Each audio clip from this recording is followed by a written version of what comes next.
Hi, everyone. Welcome back to another episode of CostumeCo. And it's kind of a gloomy Sunday afternoon for me. For Dean, it's actually the morning. So I thought this would be a really fun time to have you all come in. And today we're going to talk about a new show called Shogun that is premiering on February 27th, the shortest month of the year in 2024. And with me, I have this is going to be a spoiler free episode, but I have with me the prop master from the show, Dean Eilertson. I hope I'm saying your name correctly, Dean. That's pretty close. That's good. How do you say it? Eilertson. Eilertson. Okay, Eilertson. Okay. Yes, the T is before the S, so bad on me. But anyway, so Dean, thank you so much. Like we've arranged this in like just a couple of days, I think. Like I kind of, hit you up on Instagram and I'm like, hey Dean, want to come on my show? And you're like, sure, when should we do it? And then we decided on today since we're heading into the holiday season and this seemed like a good day to do it. So anyway, Dean, to get things started, why don't I have you introduce yourself? You just did. Why don't you tell us a little bit about yourself then? Sorry. My name's Dean Eilertson. I'm a property master. I live in Vancouver, BC. I have lived in Vancouver since 1986. Prior to that, I was in Montreal. That's where I initially started in my film career. I was a scenic carpenter. I worked in a shop for several years and then eventually opened my own shop. And in 86, a friend of mine was producing a show out here called Airwolf, and they needed a prop master. And I wanted to get out of Montreal and get back west, so I took the chance, and that's what I did. I flew out to Vancouver, and I've never left. Well, you've kind of answered my second question because I was going to ask you how you got into being a property master. So my next question is, so for my days of theater, I studied at Ryerson Polytechnic University, you might know it. And, I had a little bit, obviously working with the props department, had some experience there. But other than that, I don't really have a vast knowledge of props. So for people who don't know what it is, would you mind explaining to everyone what your job is? Oh, it varies. It just depends on what sort of show we're working on. For a show like Shogun, it involved 22 weeks of prep. It involved a lot of research. Some of the most intimidating times of my life, I think. I had no idea going into it how, not difficult, it's just how challenging everything was. Like it didn't matter what you were doing or what scene it involved. If it was a tea ceremony or seppuku or how does a samurai put on his swords or what kind of swords are they, or, just everything we did needed the research and needed sourcing to try to find these props. None of them were in Vancouver. I got the help we hired 2 full-time prop buyers in Japan. So typically I would start my Monday on Sunday afternoon at 5 p.m. because that's their Monday 9 a.m.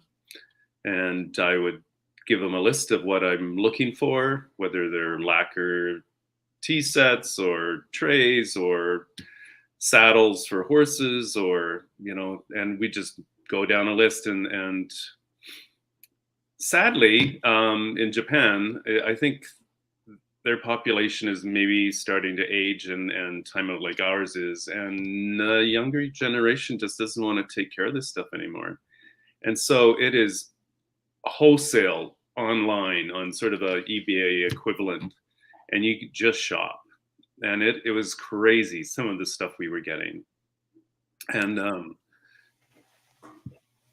it just, one night, getting a phone call, a FaceTime call from Tomo, my buyer, and he's at the guy's house, and he's in a town north of Fukushima, and he does all the horse stuff up in that area. So his entire house was filled with this stuff, and walking around and showing me images of saddles, and I'm going, oh my God, that one's beautiful. How much is that? Well, this is $20,000. Okay, keep moving.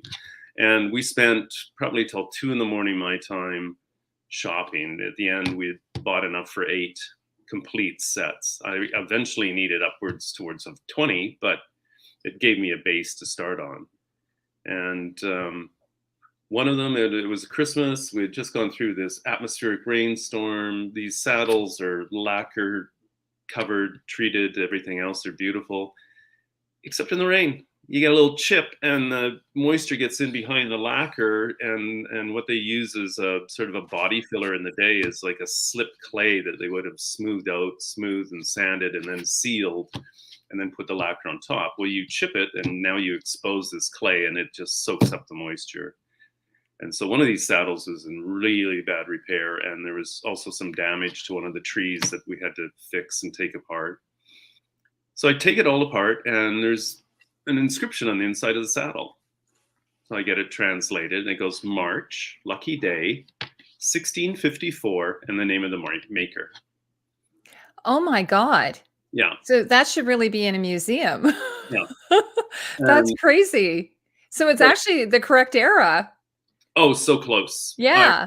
I had some things Negagatas. One was made by a maker who eventually became known by the Tokugawa and given the highest acclaim as master sword maker. And he was the first of 16 generations of the same family name that went on through the Edo period making swords. Mm-hmm. And we had one of the original ones from our period.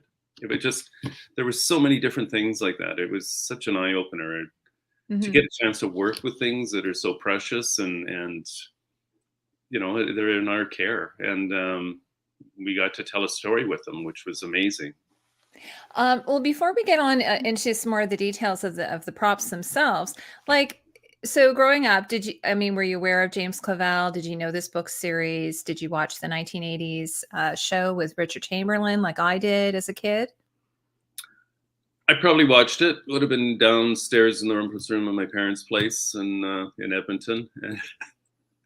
But at that point, film was the last thing in my mind. In my mind, I was going to be a famous artist. That was my mindset, and that's why I ended up in Montreal and such. So it's years and years later when I got called to work or consider working on Shogun. It was a funny interview because I'm comfortable doing research. And I've done research like on the Revenant, that's 1822. I've done, Western research. I've done 20s.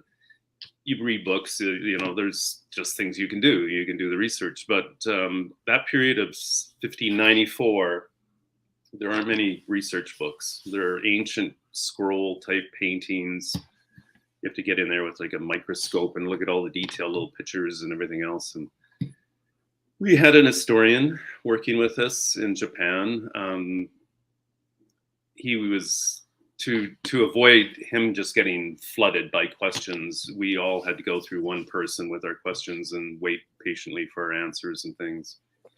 And in the meantime, do our own research. And on the show itself, on set, any given day, we had probably 15 Japanese experts of one thing or another, whether it was for movement or it was this or that. There were 15 people there every day. And a lot of them all had their own opinions. Like, it was amazing that. Yeah, absolutely. At some point you go like, when does the Idiot's Guide to Japanese History come out so we can all get on the same page with this? We can't just sit there talking about it all day long. We actually have to film something. Yeah, and that's a really important point too, because there's something I often discuss with costume designers at any rate, is that at some point you do all the research and you have all your mood boards and everything, but at some point you have to put that aside and tell the story. So did you get to the point where you're like, okay, I can aim to be as historically accurate as possible, but at some point I still have to tell a story? Like, what are your thoughts on that? No, this day and age, and the way Disney approached the project that was part of the criticism of Shogun in 1980s, that it was American film crew went to Japan and they did it their way. And even like Memoirs of a Geisha, it's a similar case where they just made up their own history. And that was not going to happen. With Hiro on board as their lead, that was not going to happen. It had to be accurate. Otherwise, why are we doing it? And so some of his props, I ended up working with a retired prop master in Japan, Osaka-san. And he and I would have Zoom meetings like we're talking right now. And I would do a breakdown of the script, and I would highlight in yellow the things I wanted to talk to him about. And then he would go to Takatsu, a rental house in Kyoto. It's part of the big studio system where Kurosawa made all his films, right? And he would pull certain things that we were never going to find, like a tachi sword that a regent would carry. You can't find them. They don't exist anymore. Not as a replica. You can get katanas, wakasashis, tantos, everything else out there, but tachi swords, no. So we had to rent, and Osaka-san met with Hiro before he came even to Canada and showed him the selection of swords that he had for him. And then once he got to Vancouver, he didn't want to make a choice yet because he wanted to meet Carlos and see what Carlos was going to put him in and what he was going to wear, and then he'd make his decision. But yeah, those were real important times. You had to check those boxes.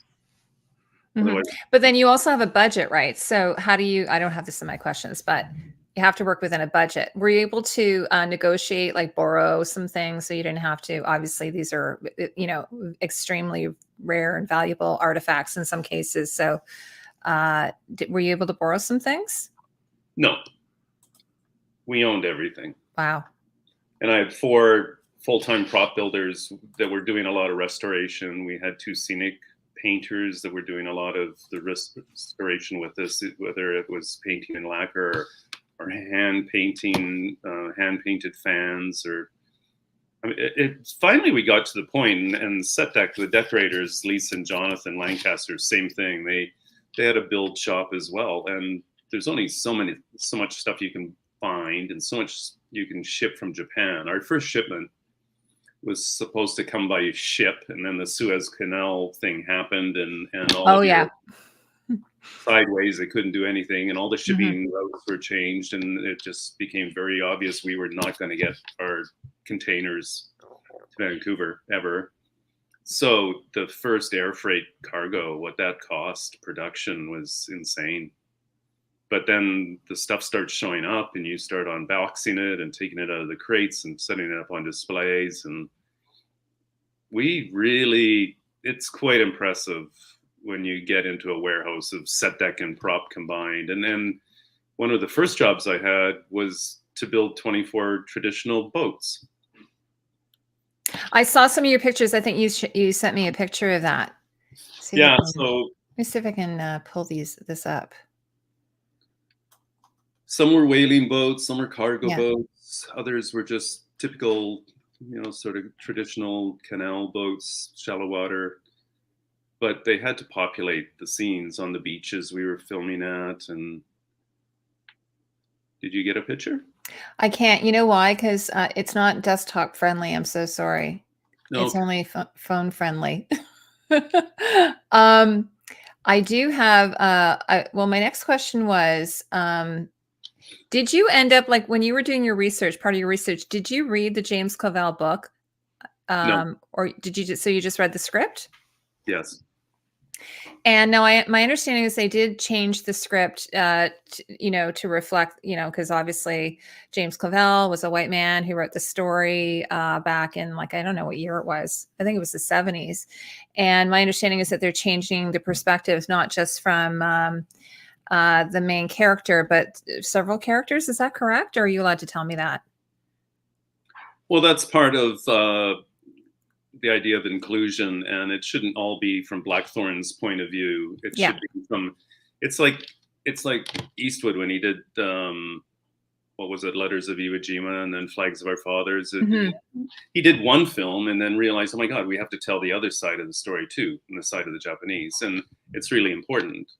Because their story is just as important, and the context it's being taken in, and everything else. I mean, for Cosmos, he had actually read what is it, William Adams' diary. Yeah. So yeah, his character is based on him. I understand. Yeah. Okay. And so there was a diary we had to make for him that there's a lot of inserts throughout the 10 episodes that refer to the diary. The diary gets in the hands of the Portuguese.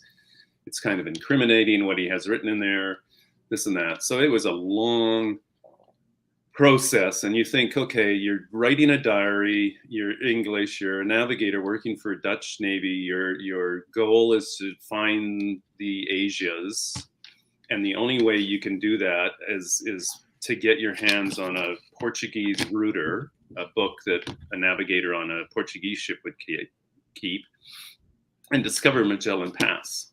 It's the only way you're going to get into the Pacific. You can't go deep south around Cape Horn the wrong way in the ships they had of the period. They just wouldn't survive. So all of those are in the little diary as we're going along with it. And you have to think, okay, you've been sailing for 3 years, so what kind of condition is it in? And how moldy is it? And how ratty is it? And did the ink spill? And so we had our one prop builder, Rosie. She just did an amazing job. It was incredible to see. And it'll be an iconic artifact of Shogun if the show ever does something. It's such a nice book, and what a great prop to have a chance to build. Now, it's a limited series, I understand. Like, is there any talk, if this show does well, that perhaps they would go on and do some of Clavell's other books? Has there been any chatter about that? The only buzz I heard was they wanted a second season. They've kept everything here. It's in storage. Yeah, that was going to be my next question, because I mean, you've amassed this massive collection, right? So, so they could do a Shogun season 2. There's an opening for that. I mean, yes, it would not be in the same period. Mm-hmm. It would really start with Toranaga as he becomes Shogun and starts to enter into the period of Edo, which was 300 years of peace. Mm-hmm. They had been at civil war for the last 250 years. It was Toranaga or Tokugawa, the real guy, who just finally at the end said, enough. I mean, we're going to appoint one emperor. We are all going to respect and cherish them, and we're going to get on with life, and enough with this fighting. And it'll be a real neat story to explore. Yeah. It's funny because, like, for instance, you might have saw that, like, yesterday there was a new Game of Thrones, or sorry, House of the Dragon trailer that came out. Like, there's all these trailers coming out, like, this week. It was crazy. Like, there was the Shogun trailer. There was House of the Dragon trailer. And then a lot of people were saying that that's very much like Star Wars, which has a lot of Japanese influence. So do you find that now, looking at this, you're like, oh, I can really see the Japanese influence in some of these other shows now that you have been so heavily immersed in Japanese history on this show? I haven't had time to look, to tell you the truth, or think about it.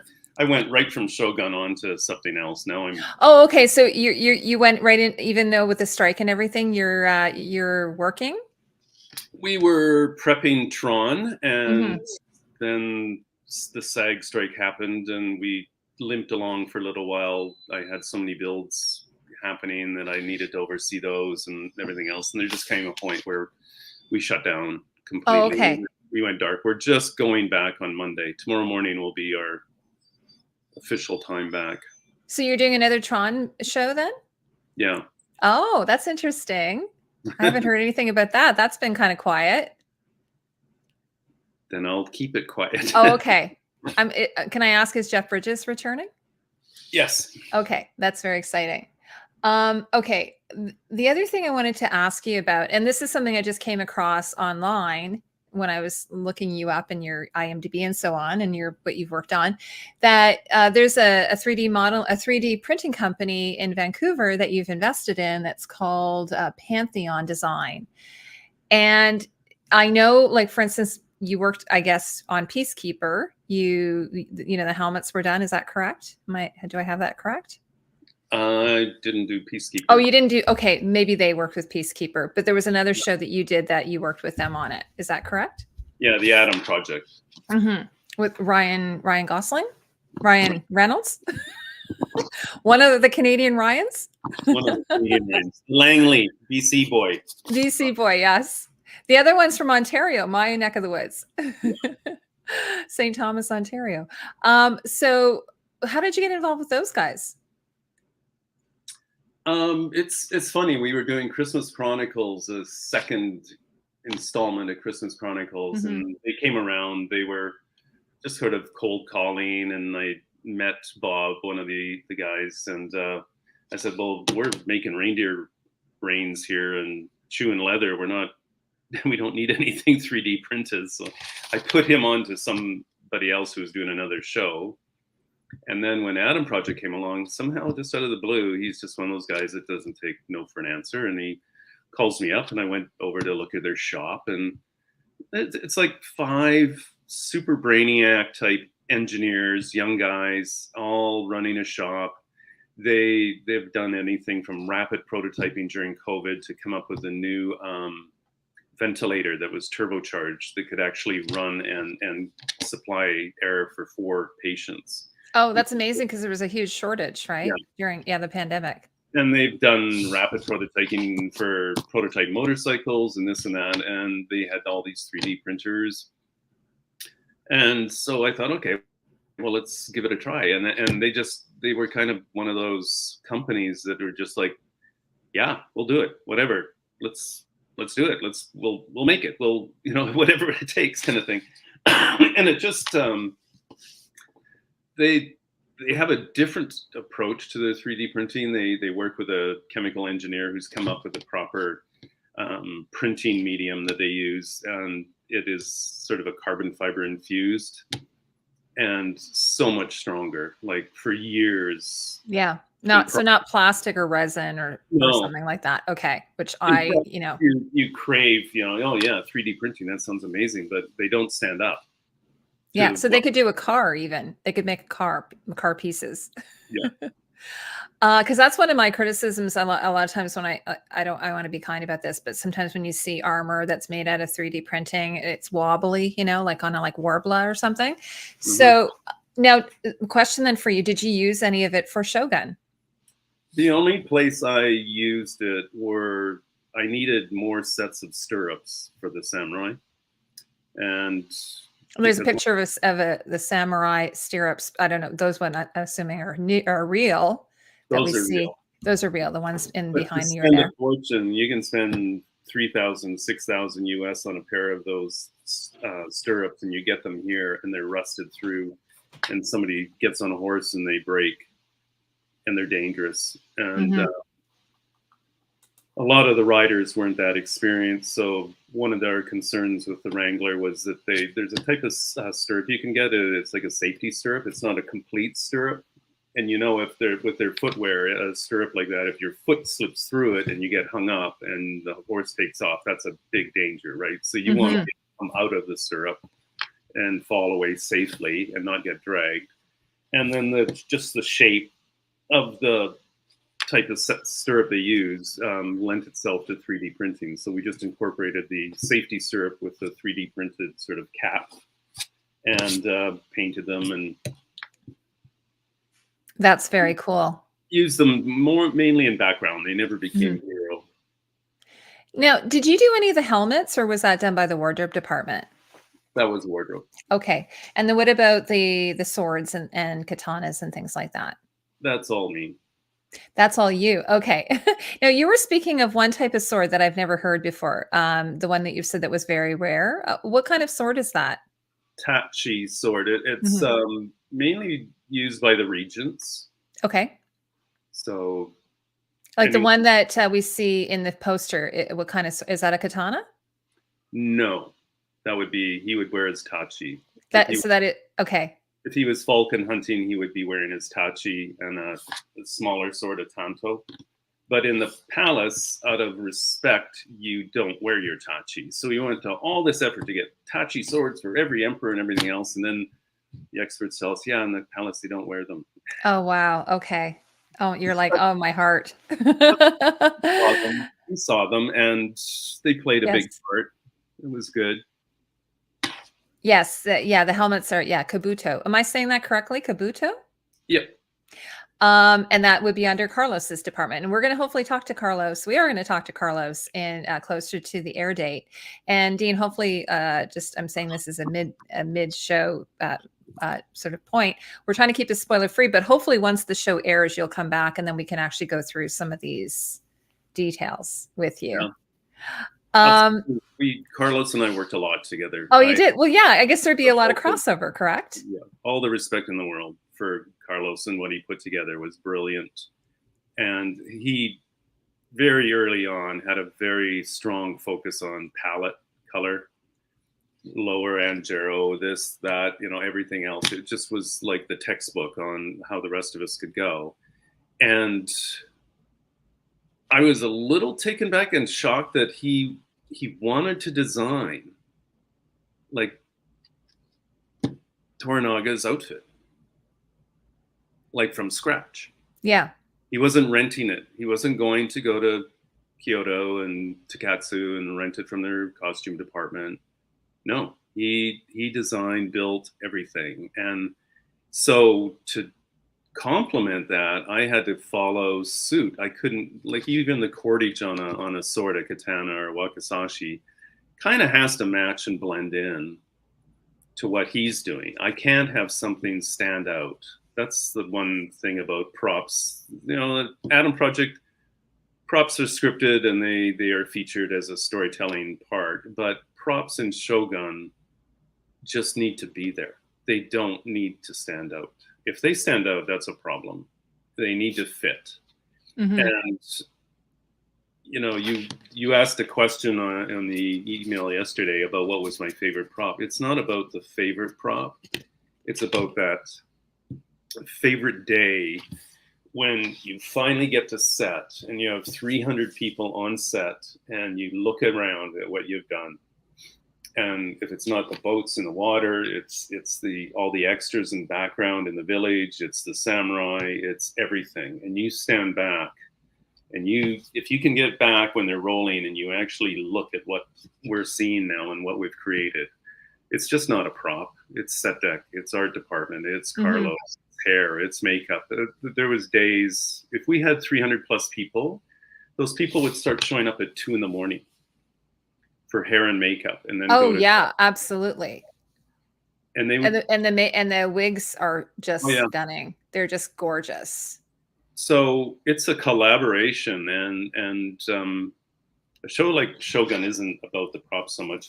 It's about how the props help tell the story and fit and reinforce visually what you're seeing. They're not meant to be something special.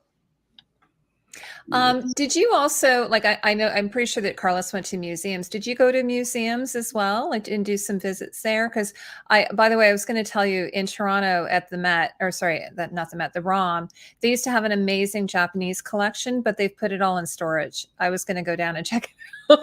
Well, my stepmother works there, and I'm like, what do you mean they put it in storage? So in Toronto, can't even go see a Japanese samurai collection. Did you do any of that?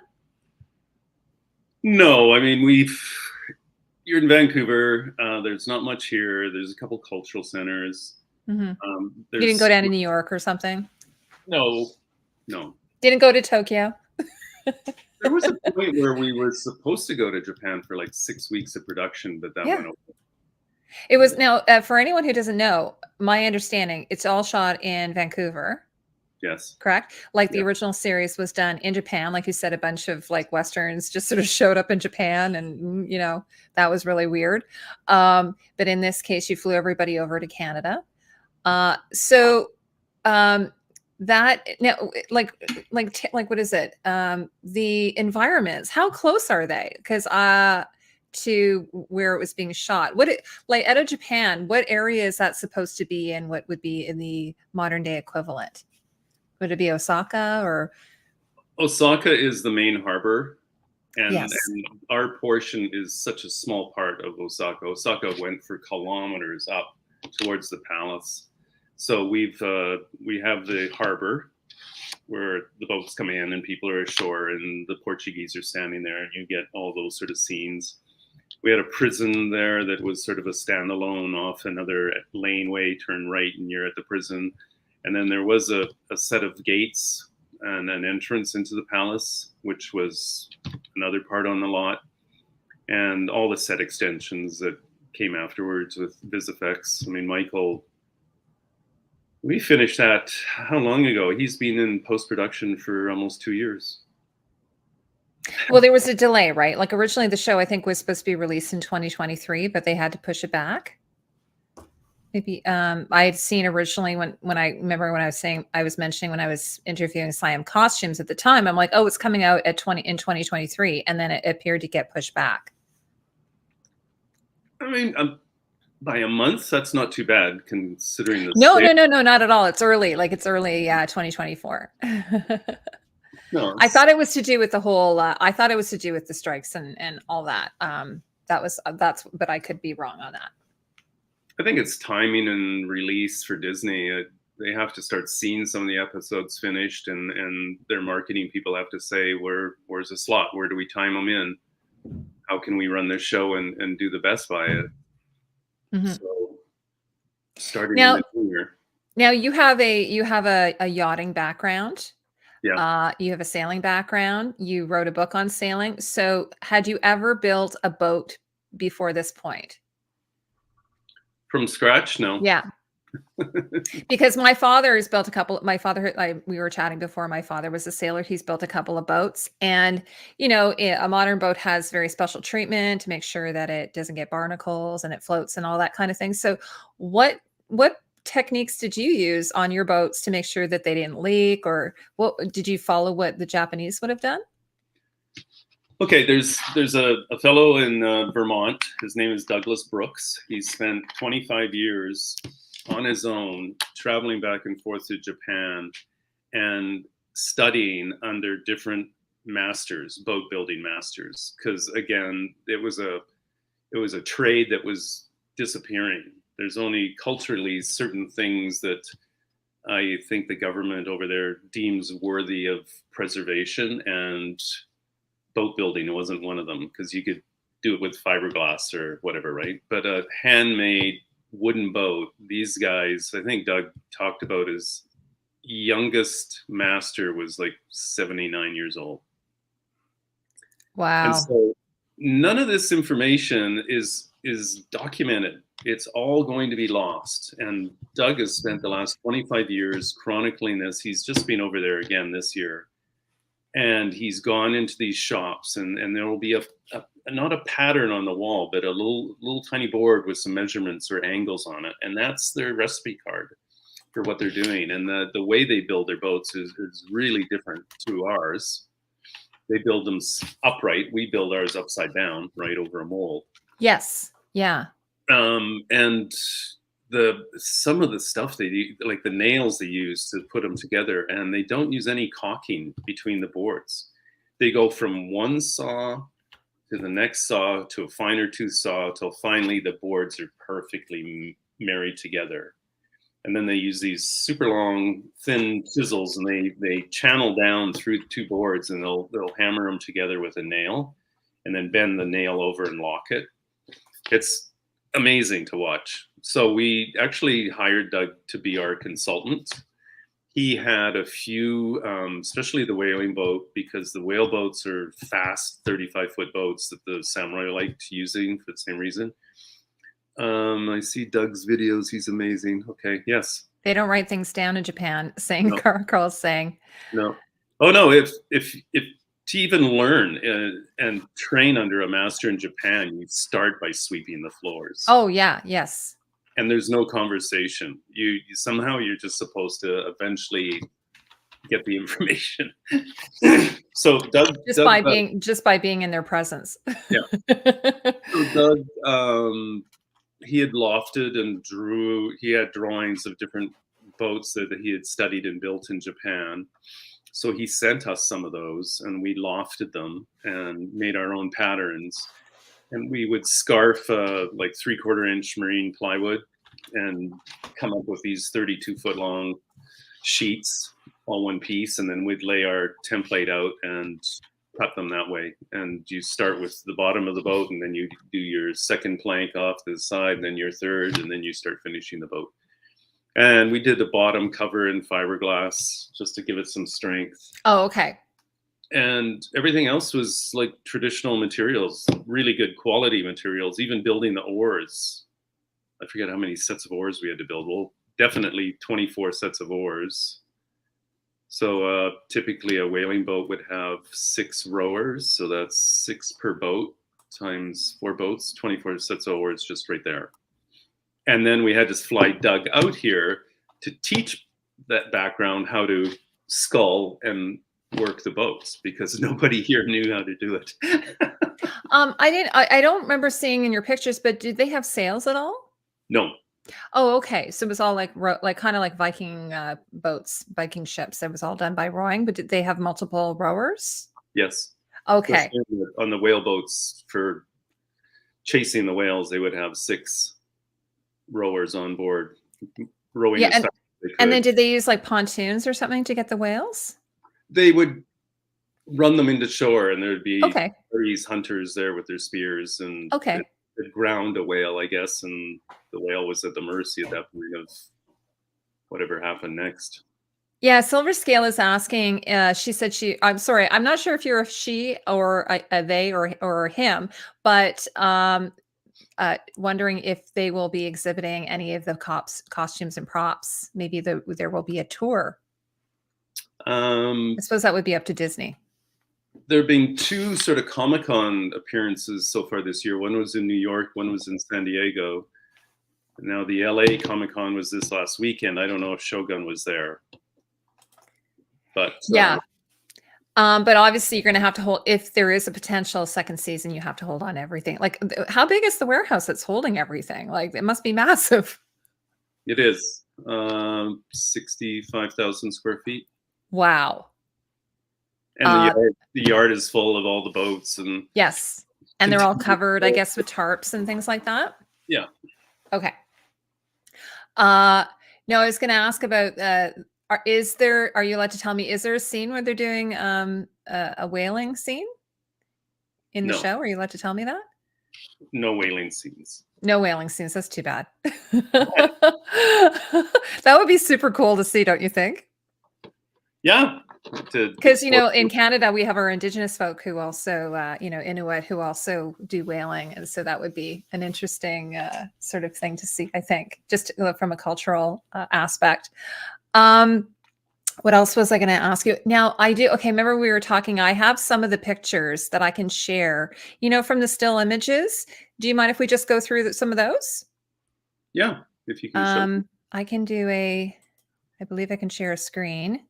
Here, let me move everything over here. It was so funny. I did a live stream. Carl was here for that last week. And it was really crazy because I had to do all this technical stuff. And, I'm not super great at it. But anyway, here, I'll do my best. So can everyone see that? I can. Yes. They should be able to say, okay, so this is Lady, well, the character, is it Lady? I know. I can't remember her name. Oh, did I put her name here? I copied you on it. I copied it from Carlos's his thing. So here, I'll go to his because he actually has the names of the different characters, so I'll know. Fumi Nakado. Oh, Ochiba. Yeah. So this is one of the fans. Okay, are you able to tell me a little bit about this? This was a request that came fairly late in the show. These fans, each blade is a piece of bamboo. So the fan is quite heavy, and the way you hold the fan, if you let it go, it opens on its own. It's very graceful. And since she's in her kimono and always sitting and not having much to do, she wanted something to do. So these fans in the period would have come from China and would be hand painted. I found 2 in Japan that I purchased, and then I found some blanks that we ended up painting here. And I believe this one is painted here in Vancouver by our women in our paint shop at the Set Deck Prop Warehouse. Just gorgeous. Yeah, what kind of flowers are those? Do you know? Well, she liked the cherry blossom, the idea of pink, so it's something in there. Yeah, so here we go. I'll go back to Carlos's page here because he has, and then he's also got all the other ones too. Now this one is obviously Blackwater. Blackthorn. Blackthorn, my apologies. No props here, except for the wrist bind, the wrist bindings. Right. We have to try it. Yeah. Let me see here. Okay, Mariko, her cross. Yes. Let me find Mariko. Okay, here Right she there. is. Yeah. Yep. Okay, so that is a reproduction we made of the original Jesuit cross that she was given in history. It's in museums, and there was no point pretending anything else. We really went over backwards to recreate it and make it as accurate as possible. Mm-hmm. And she's seen in several scenes wearing this. Now, what is the actual, like, is it leather, like the chain? Can you guys see my little pointer here? What is this made out of? Those would be a wood, probably a sandalwood. Okay, like a bead? Yeah. Okay, but the cross itself is metal? Like Cross silver? itself was gold. Oh, okay. This is the thing about the color, like the color grading and all that. Oftentimes you can't quite tell. Let me go here. Okay, what are we looking at here? This is Fuji. Okay. The character Fuji. Yeah, this was her father's sword, and she gives these swords to Blackthorn. Oh, okay. Now I'm assuming that's a sheath Yes. that the sword is in. And looks like it's wood, or? It's a rattan wrapped around a wooden sheath, and those we bought at auction. Oh, really? Yeah. And what's the handle made out of, though? The same. It's a rattan as well. Really interesting. Did they use like, so the sword itself would be metal, I'm assuming, like folded, hammered multiple times, I guess, like how they do swords, but is it often that the handles would be made out of wood, or would they sometimes be made out of other materials? No, they're wood, and they would be wrapped in either a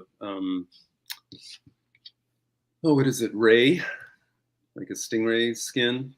That's usually the white little bits you see that is sort of pebbly underneath, and then the cordage on top is typically either a silk or something else. And there's a real unique, specific technique on how to tie these swords, which I had two guys in house that could do them. They just sit there all day long retying swords. But there are these little pieces of paper you have to make out of little triangles and fit them in under to give it the shape, so it gives you grip on the sword itself. Shark skin, there it is. Yeah, that's Carl lived in Japan, so he's our resident expert. And it's unbelievable. It's like the matchlocks. The matchlocks, everything to do with matchlocks is held together with bamboo. And same with the sword. There's one pin that holds the blade to the handle, and it's bamboo. That's amazing. But it was really strong. Yeah, it's. Now, it looks like after all of that, do they put on some kind of lacquer?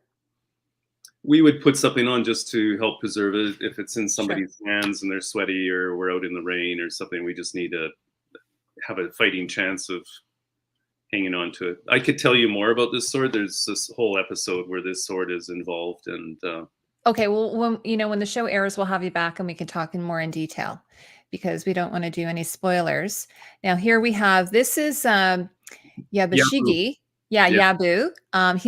He's sort of the antagonist. Would you call him the bad guy? he's or is he's more nuanced than that? He's the Green Army, and he is part of Toranaga's. He's sworn his loyalty to Toranaga, even though there are times where he second questions what he's doing there. And in the trailer, you see a thing where he has to go over a cliff to try to rescue the Portuguese pilot that fell off the boat. So that's Yabu's big intro scene. And he is just incredible on camera. Like, really, really good guy to watch. Very entertaining. Are you allowed to tell me this? Okay, in the 80s one, they spoke Japanese without subtitles. In this show here, I mean, I know we have some of the characters speak English, obviously, but are the Japanese, are they speaking in Japanese with subtitles, or are they speaking in English at times? Are you allowed to mention that? There's subtitles. Okay. I mean, if there is a bit of English, it's broken, and it's through a like Mariko, for instance, she's fluent in English, so she's the interpreter, I gather.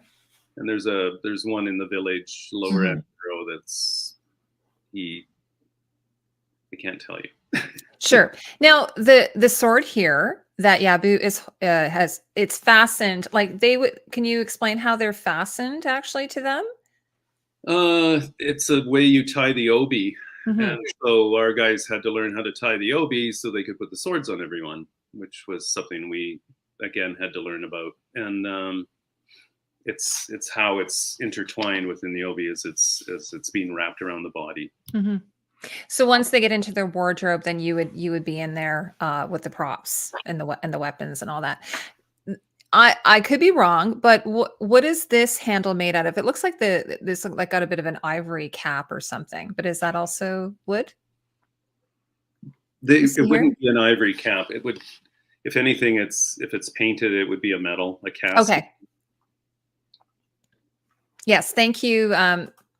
Thanks, Carl. Yes, the Obie is a belt or a sash, and they were quite a bit narrower in this era compared to like what we think of as an Obie. Like you always see the geisha wearing the super wide Obie with a big.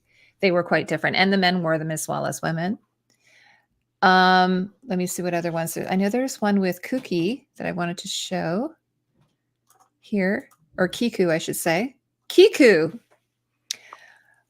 What are we looking at here? Now, you're gonna have to forgive me if I keep drawing blanks on some things. I don't. She's the courtesan. She's the courtesan, and yeah, she's entertaining the gentleman in the room with a little song. It's a 3-string guitar. Yeah. We had to buy her one and send it to Japan so she could train and take lessons on it, and then we needed multiples in Vancouver. Yes, and it went on and on.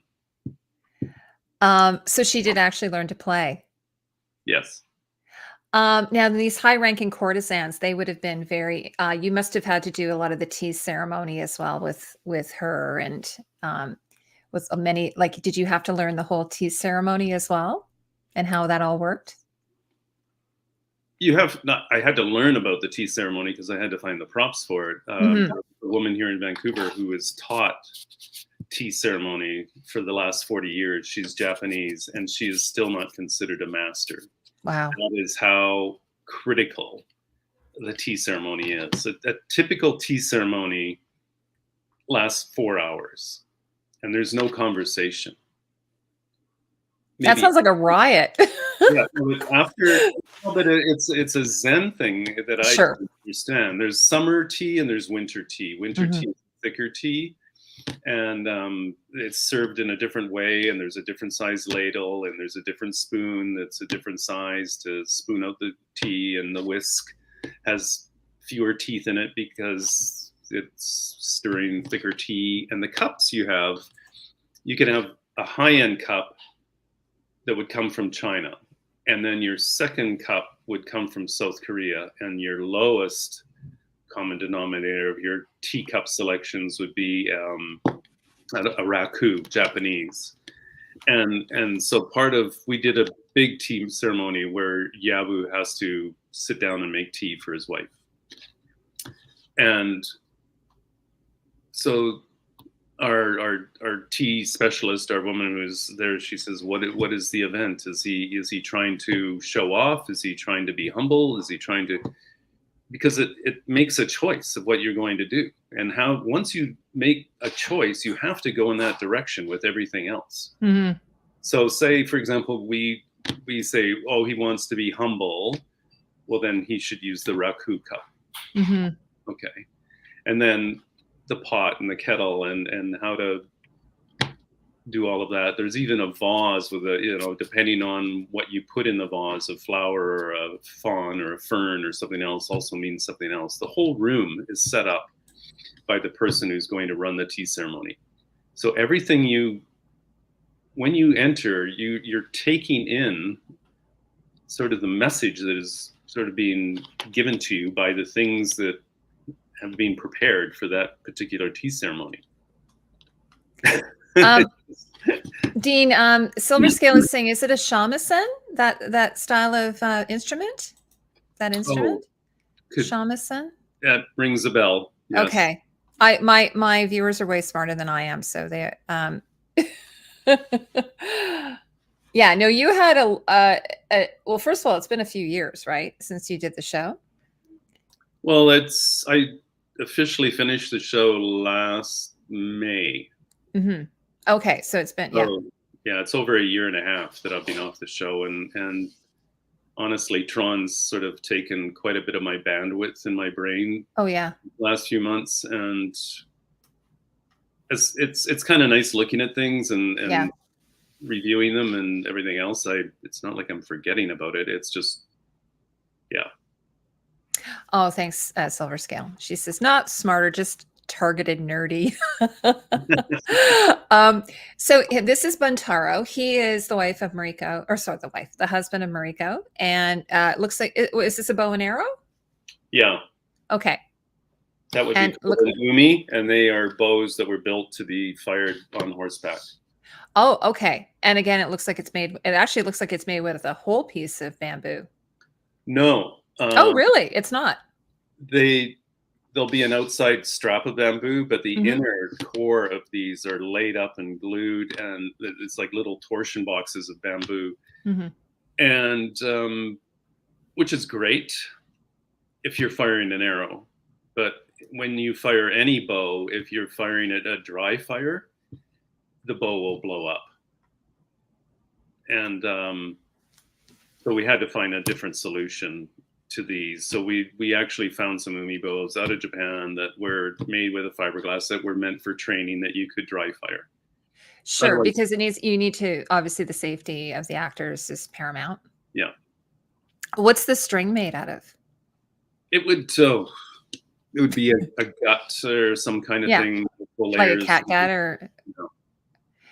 Yeah, because I think that's the same with 50 to 150 pounds draw weight. And then we've got these close-ups are so great because first of all, they're such great shots, like, beautifully lit.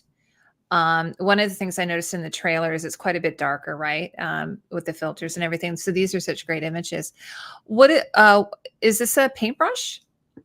For calligraphy. Okay. And again, how long would you train for that? Oh my God. Carlos had somebody in his crew. She was brought from Japan to help dress all the women in their kimonos and oversee all that properly. But she was an award-winning calligrapher from Japan. So she did all of our calligraphy. And the trouble is we had men doing calligraphy, women doing calligraphy, but we only had her hands to hold a brush and do it properly. So your inserts will always be just on the brush itself. It's very rare you'll ever see the hands. This is the character here is a Shido. Yeah.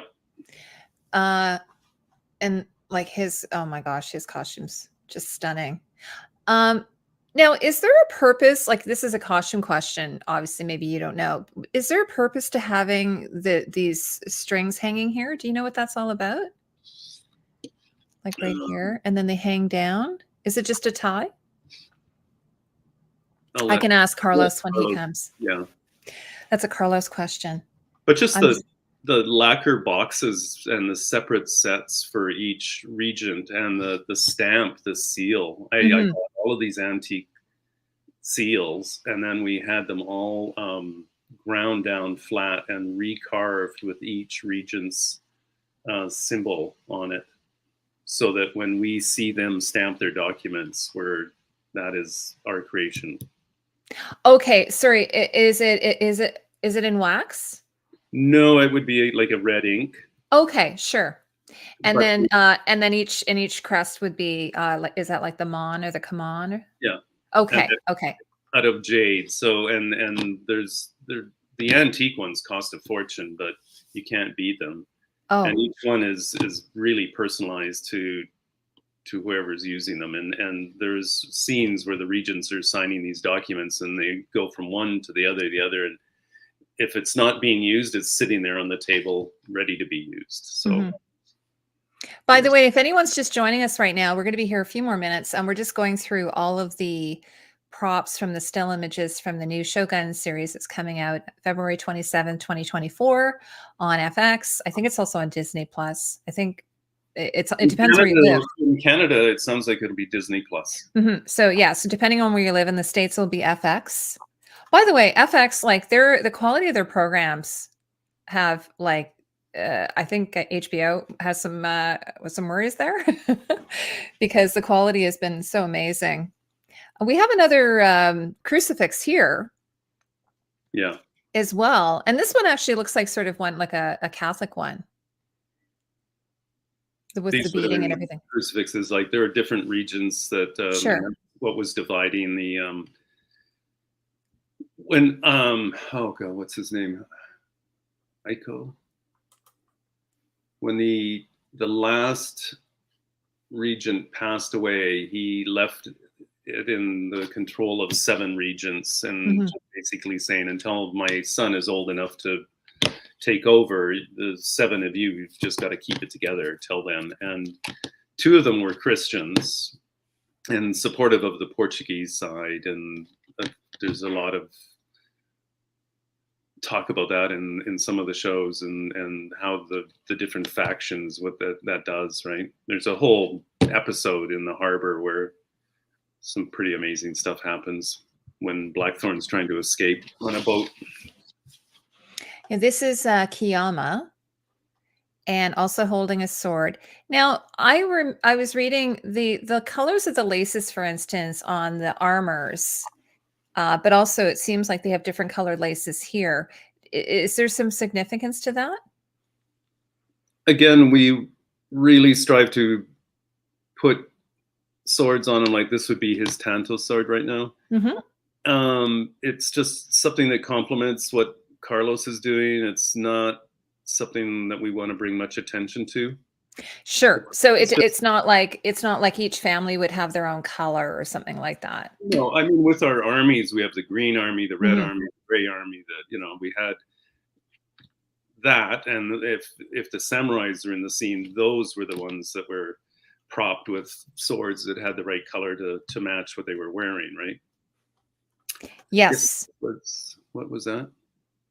Oh, sorry. I was just putting up what Carl was saying. Yes, the Jesuits Portuguese have been in Japan before the Dutch, so there was lots of Catholic versus Protestant tensions as well. Eventually, all Christians were kicked out. Yeah. Okay, guys, we have just a few minutes left. So what one did I not get to here? This one I think is, this is Ono. Oh no, he's an older gentleman.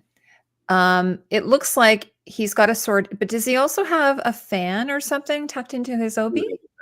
Okay. And so it's amazing what comes out of that kimono and when you need it. Like they'll reach in. Yeah, like they can pull. They have snacks in there. And you fold it a different way and put it around the blade before you commit seppuku and things like that. Yes. And all kinds of little goodies in there. Absolutely. Actually, even these pens that we got that they would carry on themselves, and it was like because it's a wet pen, so it would have to be something like a cotton or whatever that held the ink from spilling or dripping out, and then there'd be a tiny little brush inside. And some of these things are so exquisite when you see them. And each one would have one of those on their person if they needed to write a note or pass it to somebody in the field during a battle or get this message forward or whatever. They had this way of jotting things down. I'm going to remove this because someone said there's a doggy. They saw a doggy. That's Carlos. His dog. Oh, your dog's name's Carlos. No, that's Carlos's dog. Oh, it's Carlos's dog. I thought your dog's name was Carlos. That's so funny. Aw. There's no way I can share anything here, is there?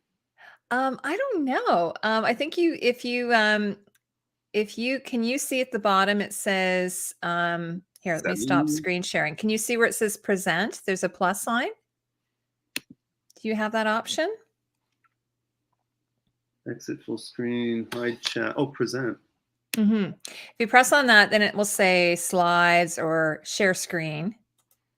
And then you can show the picture you have. Oh, yeah.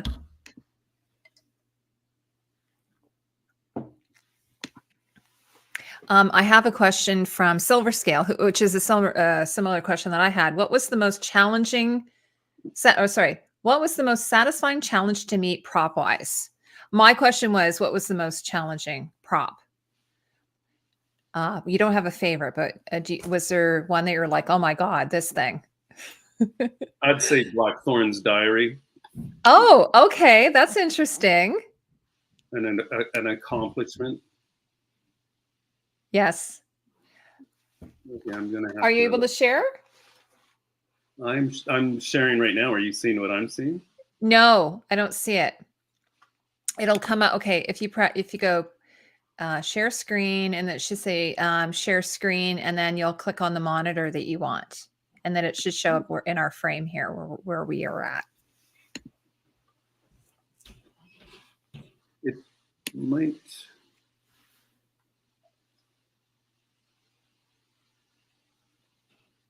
This was I had to switch to Firefox to get onto this, so just. Oh, okay. It might be that because they like this platform likes Chrome. Yeah. That's okay. You know what we'll do? We can have you back again. What I can do next time is I can try to download some pictures.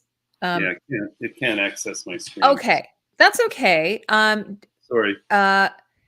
No, that's fine because I promised Dean I wouldn't keep him more than an hour. So would you be willing to come back then, like maybe when the show airs, and then at least maybe 1 or 2 episodes, and then we can go through some of your props? What do you think? Did we scare you? No, you may not want to hear from me again. Maybe I was really boring. I don't know. No, you were. This is amazing.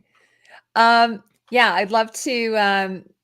It'll be really great once the show airs. I think we're calling this a sneak peek, and that's what this is. It's a sneak peek.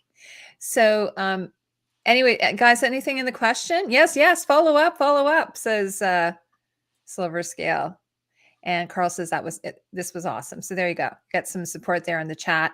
If you guys are watching this on the replay, we're going to have more content. So hopefully you're all going to check out the show. It's supposed to be amazing.